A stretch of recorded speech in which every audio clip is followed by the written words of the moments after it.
ଚାକିରି କରିବାକୁ ଯାଇ ହାଇଦ୍ରାବାଦରେ ଓଡ଼ିଆ ଯୁବକ ନିଖୋଜ। କେନ୍ଦ୍ରାପଡ଼ା ଜିଲ୍ଲା ଆଳି ଥାନା ସୋରିସଦା ଗାଁର ରଞ୍ଜିତ କୁମାର ଦାସଙ୍କ ପୁଅ ଗଗନ କୁମାର ଦାସ ଚାକିରି ପାଇଁ ସମ୍ପର୍କୀୟଙ୍କ ସହିତ ହାଇଦ୍ରାବାଦ ଯାଇଥିଲେ।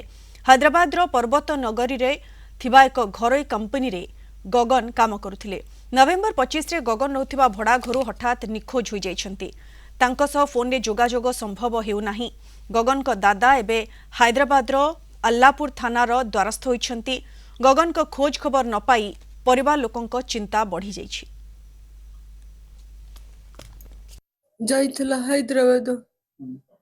हैदराबाद मसेला जाइथिला सेउटू कुआडे पळै जाइछि घता घर ताला पकेइगिनी हमें खबर पाइलु 8 दिन होला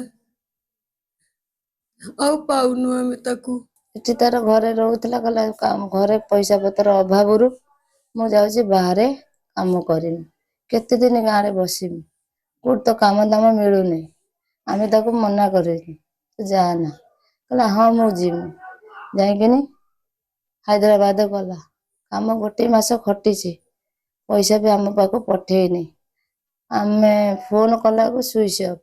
गगन बिहारी दास हैदराबाद रे गोटे प्राइवेट कंपनी रे चाकरी काम करूथिले सेठारु से निखोज हो जाइचंती अद्यावधि तांकर कोनोसी पता मिलु नाही।